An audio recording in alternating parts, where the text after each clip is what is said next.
Netflix was not the first channel you had to pay for. HBO did it 30 years ago or more. But they're all really good at it and all really efficient at it. I think unique is overrated. Unique is like, nobody's tried this before. And usually there's a reason for it. There's a lot of smart people in America, have been since 1950 on. If something's unique, there's a reason usually. Somebody thought of it and it didn't work. The Houston Rockets came up with small ball. Oh, that's adorable. In the sport in America with the tallest athletes, let's be the shortest team in league history. Did you watch the box score last night? Lakers had 52 rebounds. The Rockets had 26. There were 13 offensive rebounds in that game. Lakers had 12 of them. Anthony Davis, tall guy, was great. I grew up and the first great player I saw was Wilt.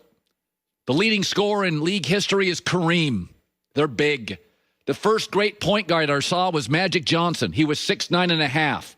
My favorite rookie was Zion. The best player in the league is LeBron. Size. I'm not saying it's a league for centers, but the last finals MVP that was a small guy is 6'6" Kobe Bryant.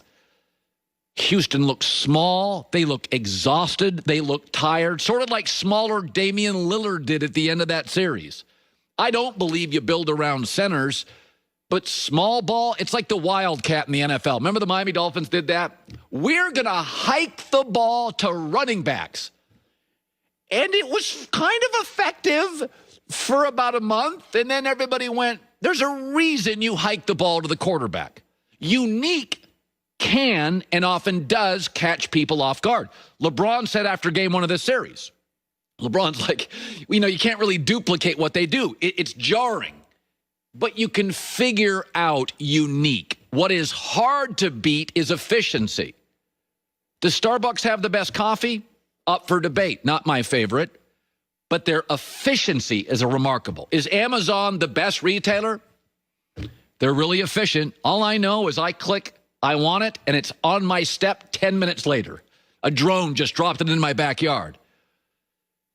The reality with small ball, there's a reason the professional league in America with the tallest, best athletes never really thought of it.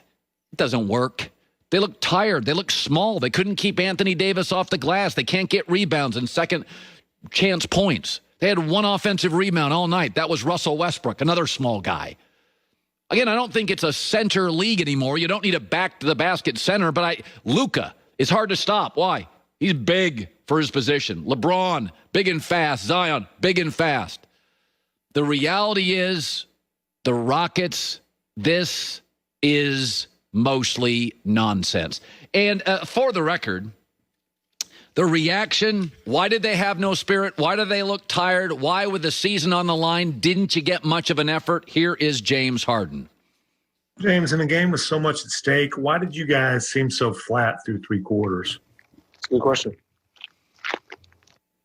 Remember the Titans. Remember that movie? There's a great line. Reflection. Attitude reflects leadership. No.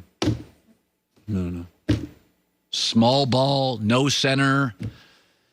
I'm nothing against Houston, but man, they struggle to beat OKC. They're not competitive against the Lakers. Unique. Sorry, garage bands. It's overrated. It's not about inventing stuff. It's about becoming really efficient at stuff that has worked for decades. The Lakers are. Coming up next, so suddenly the Tampa Bay Buccaneers are fascinating. Are they good? We don't know yet. We'll see Sunday on Fox against the Saints. But the most important Buccaneer is not somebody you and I have ever discussed.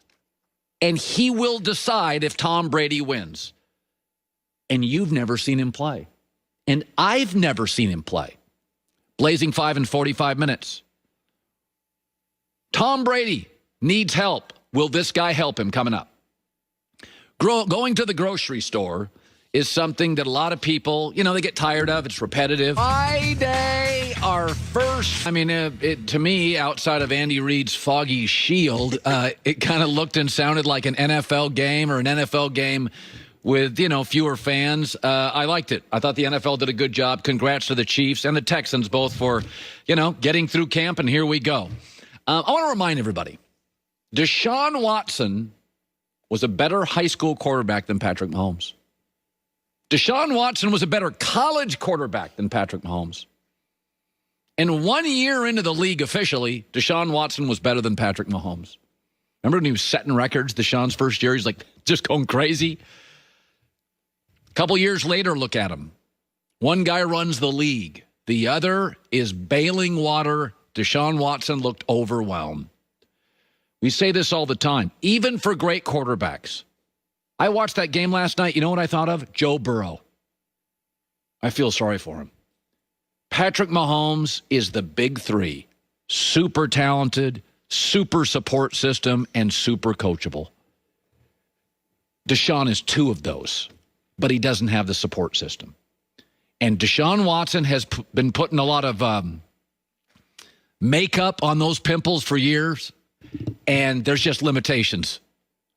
The acne's too bad with the Texans. There's too many pimples. Making bad trades, moving off DeAndre Hopkins. Isn't it funny, too? Once you get the quarterback and coach right, everything else works. You draft a rookie running back from LSU. I mean, I like him. He's that good? First game? Would he be that good anywhere else? Sammy Watkins, they kind of overpaid for him. Nah, Mahomes and Andy Reid make it work. Honey Badgers, you have anything left in the tank? That worked too. Once you get the quarterback and the head coach right, everything works. I mean, Sam Darnold was way better than Josh Allen all through high school and college. Josh Allen played high school football, California, had to go to